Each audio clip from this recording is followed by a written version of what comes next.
All right, buckle up, because today we're diving deep into an interview with a real Wall Street heavyweight. We're talking Jamie Dimon, the CEO of JP Morgan Chase. Yeah, he's not just a banker, though, is he? I mean, in this interview, Diamond's giving us his take on everything. It's like we're getting a crash course in economics, global politics, even tech trends, all from one of the most powerful figures in finance. Right, it's like a peek behind the curtain of Wall Street. But don't worry, we're going to unpack it all so you don't need a finance degree to follow along. We'll make sense of it together, figure out what it means for you and me, not just the folks on Wall Street. Absolutely. Like, take this whole soft landing thing everybody's talking about. Diamond seems pretty optimistic that we can avoid a recession. What do you think he sees that maybe the rest of us are missing? Yeah, can you break down what a soft landing even means? Like, is this an airplane analogy? Because I'm already nervous enough to fly as it is. No, nothing to do with airplanes. Think of it this way. The economy is like a car going way too fast and we need to slow down, right? A hard landing would be like slamming on the brakes. Screeching halt, probably a crash. Oof, yeah, nobody wants that. Exactly. A soft landing is more like easing off the gas pedal and slowing down gradually. So like maybe a few bumps in the road, but no major crashes. Okay, I get the analogy. So what makes Diamond think that we can pull this off, this soft landing, I mean? Well, he's looking at a few key things. One is the job market. Even though interest rates are going up, unemployment is still pretty low. That means businesses are still hiring, people are still spending money. That's usually a good sign. Okay, that makes sense. Strong job market, strong economy. Yeah. But what about inflation? That's still a problem, right? Prices are high on, well, everything. Right, and that's the tricky part. The Fed, the Federal Reserve, they've been raising interest rates like crazy to try to bring inflation down. Yeah, I've definitely noticed that when, like, trying to buy a house or get a car loan, rates are high. Exactly. And Dimon knows that, raising rates too fast could actually trigger a recession. It's like a balancing act. But he seems to be betting on this kind of Goldilocks scenario where inflation cools down without crashing the economy. Fingers crossed, right. He also keeps mentioning these things called stock valuations and credit spreads. I mean, I've heard those terms thrown around, but I don't really get what they mean. Can you translate for us regular folks? Sure. Let's start with stock valuations. Imagine you're buying a house, right? High valuations mean that investors are willing to pay a lot of money for a company's stock because they think it's going to be worth even more in the future. It's like a bidding war for a house in a really desirable neighborhood. Oh, okay. So, like, everyone wants a piece of the action, so the price goes up. Exactly. Now, credit spreads, those are a little more complicated. Think of it like this. When you borrow money, the interest rate you get depends on your credit score. Right. Good credit, lower rate. Ew. Bad credit, higher rate. Exactly. Credit spreads are basically the difference in interest rates between a borrower with, like, excellent credit and a borrower with, well, not so great credit. When credit spreads are low, it means lenders are feeling confident about the economy and are willing to take on more risk. It's like getting pre-approved for a loan with a great interest rate because the bank is pretty sure you're going to pay them back. So, like, low credit spreads, good sign, high credit spreads, maybe a little bit of a red flag. Exactly. And Diamond's watching these spreads very carefully to see how things are playing out in the economy. So high stock valuations, low credit spreads, that's what Diamond likes to see. Yeah, those are usually good indicators, but, and this is a big but, things can change quickly. Oh, I know. One minute everything's fine. The next minute it feels like the sky is falling. Right. And even Diamond admits that things could get messy fast, especially with all the stuff happening in the world right now. You've got the war in Ukraine, tensions with China, energy prices going up, and that can all throw a wrench in the works, even if things look good on paper. Yeah, so even if he's hoping for that soft landing, he's not ruling out the possibility of some turbulence ahead. We should probably buckle up just in case. Okay, so David's got us thinking about the big picture, right? The economy, inflation, all that stuff. But what about when it comes to individual companies, those big mergers and acquisitions, M&A? What does Diamond have to say about all that?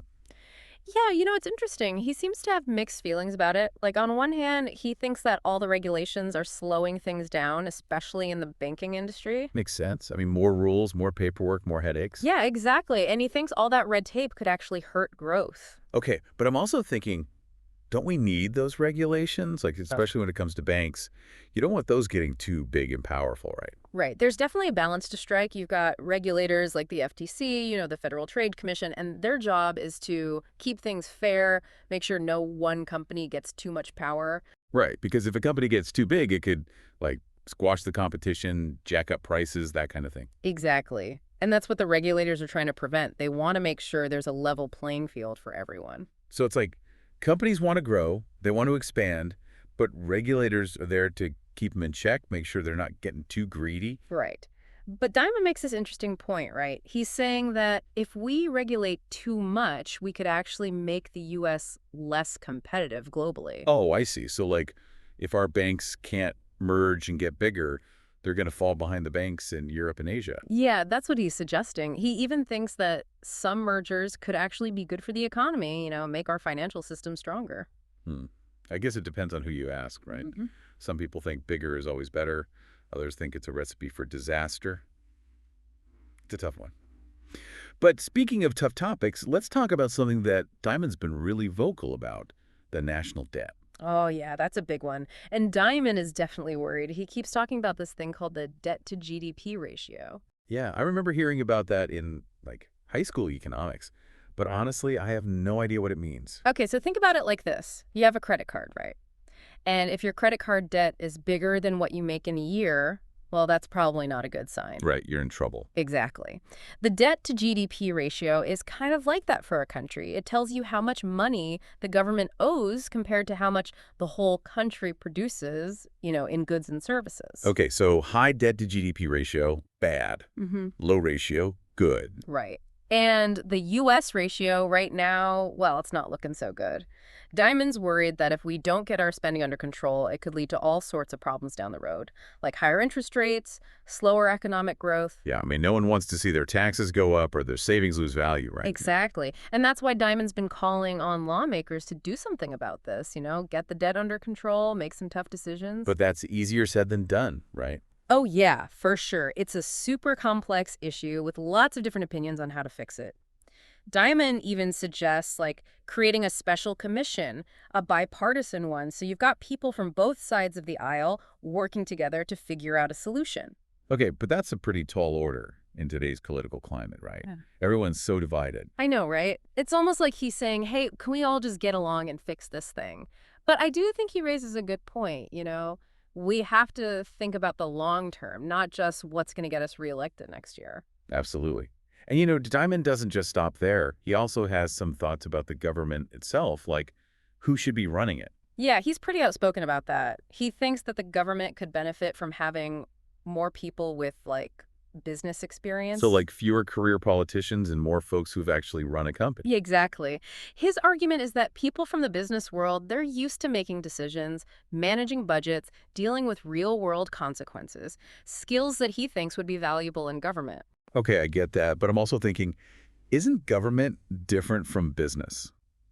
The goals are different, the priorities are different. You can't just run a country like a corporation. Right. There are definitely some key differences. And critics of this idea would say that it could, undermine democracy, lead to policies that favor big corporations over everyday people. Yeah, it's a tricky one. I mean, I think everyone agrees that the government could be more efficient, less bureaucratic. But how to get there, well, that's the million-dollar question. Exactly. And it's a question that we're going to be grappling with for a long time. For sure. But before we get too deep into the political weeds, let's circle back to something that Diamond hinted at earlier, and this is a real cliffhanger, his potential presidential endorsement. Oh, yeah, that's right. He didn't come right out and say who he's supporting, but he definitely dropped some hints. So he's got us all wondering, who's he going to back? Did he give us any clues? Well, he didn't actually name any names, but he did talk about the qualities he's looking for in a leader. Like someone who really gets the economy, understands how all the pieces fit together. Makes sense. I mean, he's a CEO, right? Yeah. He's got to be thinking about the bottom line. Exactly. And he also talked about, needing a leader who can handle all the crazy stuff happening on the world stage, all the conflicts and tensions. Someone who can keep a cool head under pressure. Yeah, the world feels pretty unstable right now. We need someone who can navigate all that chaos. For sure. And Diamond also emphasized the importance of finding common ground, bridging the divide between the parties. He's like, we need someone who can actually bring people together, not just divide them further. So it sounds like he's looking for a pragmatist, not an ideologue. Someone who's more focused on solving problems than scoring political points. Absolutely. And he even said that he might be willing to endorse a candidate from either party as long as they fit the bill, if they have the right experience, the right temperament, the right vision for the future. Wow, so he's really keeping his cards close to his chest. It's like he's saying, hey, prove yourselves to me, and then we'll talk. Exactly. It's almost like he's auditioning the candidates, seeing who can step up and meet the moment. It makes you wonder, right? Is he thinking about running for office himself? I mean, he's denied it over and over again. But you have to wonder, right? He's clearly passionate about these issues. He's not afraid to speak his mind. And he's got the kind of experience that would make him a formidable candidate. Yeah, he's definitely a force to be reckoned with. But even if he doesn't run for office himself, he's still going to have a huge influence on the political landscape. Oh, for sure. I mean, just look at this interview, right? He's already shaping the debate, setting the agenda, and he's not even a politician. It's pretty amazing. Ah. Well, we've covered a lot of ground today, haven't we? From soft landings to IPOs, from mergers and acquisitions to the national debt, from the role of government to Dimon's potential presidential endorsement. It's been quite a journey. It really has. And I think what strikes me most about Dimon is that he's not just talking about abstract economic concepts. He's connecting these issues to our everyday lives. He's showing us how these big forces, these global trends, are actually impacting the choices we make, the jobs we have, the future we're building. He's basically saying, hey, this stuff matters. It affects all of us, whether we realize it or not. Exactly. And he's challenging us to think about these issues, to engage in the debate, to make our voices heard. Whether you agree with him or not, you can't deny that he's got us thinking, and that's a good thing. Absolutely. So what stood out to you most from this deep dive? What are you going to be thinking about as you walk away from this? Honestly, I'm really fascinated by Dimon's whole take on leadership. What makes a great leader in these uncertain times? It's something I'm going to keep thinking about long after this conversation is over. Me too. And I'm also curious to see how all this plays out. Will we get that soft landing? Who will Dimon endorse for president? What will the future hold for the economy, for technology, for the world? Lots of questions. Not a lot of easy answers. Right. But that's what makes it so interesting. We're living in a time of unprecedented change, and it's up to us to navigate these challenges to shape the future we want to see. Couldn't have said it better myself. Well, thanks for joining me on this deep dive into the world of Jamie Dimon. It's been a real eye-opener. The pleasure was all mine. And to everyone listening, keep those questions coming, keep exploring these issues, and keep pushing for a better future.